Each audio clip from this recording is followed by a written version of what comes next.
তো hello guys, welcome to my channel. তো আজকের ভিডিওতে আমরা দেখবো যে ফ্যাক্টর ডিটারমাইনিং ডিমান্ড, মানে কোন কোন বিষয়গুলি ডিমান্ডকে প্রভাবিত করে বা কোন কোন বিষয়গুলির জন্য ডিমান্ডের কিছু অদলবদল হয়, পরিবর্তন হয় আর কি। তো সেটা হচ্ছে টেস্ট অ্যান্ড প্রেফারেন্স। ধরো কনজিউমার, যে নাকি ক্রেতা, তার যদি টেস্ট অ্যান্ড প্রেফারেন্স চেঞ্জ হয়ে যায়, ধরো সে এখন বেশি করে লেস খাচ্ছে, ঠিক আছে, লেস খাচ্ছে, লেস খাচ্ছে কিন্তু আঙ্কেল চিপস খাচ্ছে না, ঠিক আছে, আঙ্কেল চিপস খাচ্ছে না, সে লেস খাচ্ছে, তাহলে কী হবে, দিনকে দিন লেজের ডিমান্ড কিন্তু বাড়বে, ঠিক আছে।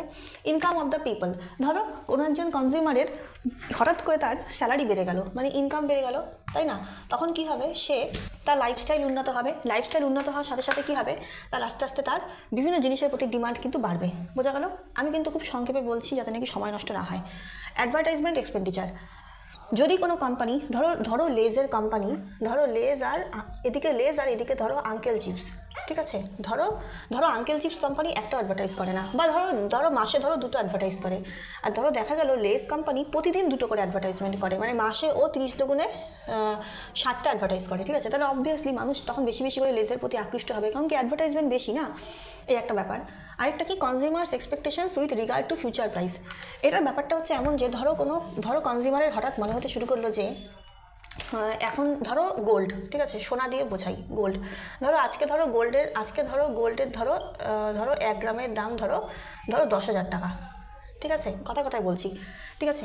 কিন্তু কনজিউমার কোনোভাবে জানতে পারলো, বা কনজিউমারের হঠাৎ মনে হতে শুরু করলো, বা কোনো কারণে কনজিউমার খবর পেলো যে আরে ভাই, ভবিষ্যতে তো 1 গ্রাম গোল্ডের দাম ভবিষ্যতে হতে পারে 20,000 টাকা, ঠিক আছে, 1 গ্রাম গোল্ড ভবিষ্যতে হবে কত, 20,000 টাকা।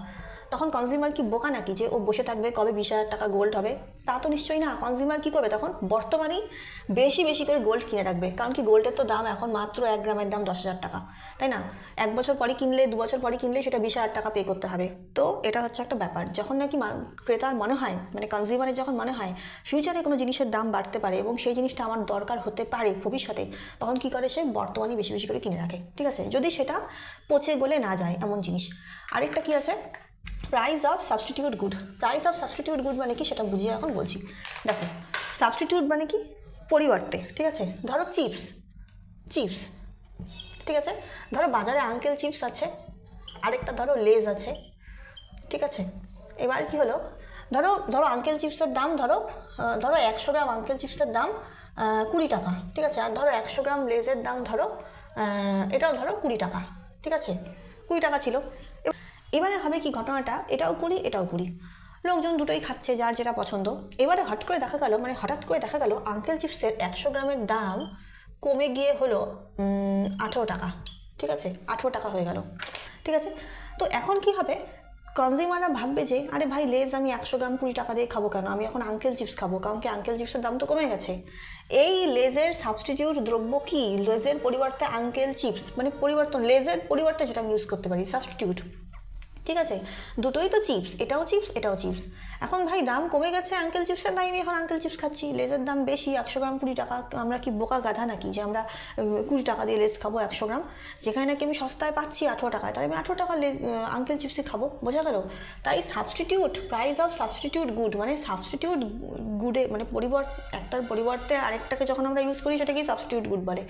তো সাবস্টিটিউট গুডের দাম যদি অদল বদল হয়, তাহলেও কিন্তু ডিমান্ডে একটা বিশাল তফাৎ হয়ে যায়। তখন কি হবে, সেই ক্ষেত্রে লেজের ডিমান্ড আস্তে করে কমে যাবে। আগে যেমন লোক বেশি বেশি করে লেজ খেত, এখন এই সাবস্টিটিউট গুডের দাম কমে যাওয়ার জন্য লেজ এখন মানুষ কম খাবে, মানে এক কথায় লেজের ডিমান্ড কমবে, ঠিক আছে। আশা করছি বোঝা গেল। Thank you for watching bye. ভালো লাগলে লাইক, শেয়ার, সাবস্ক্রাইব সব কিছু করে দিও, যেন আর বলতে না হয়।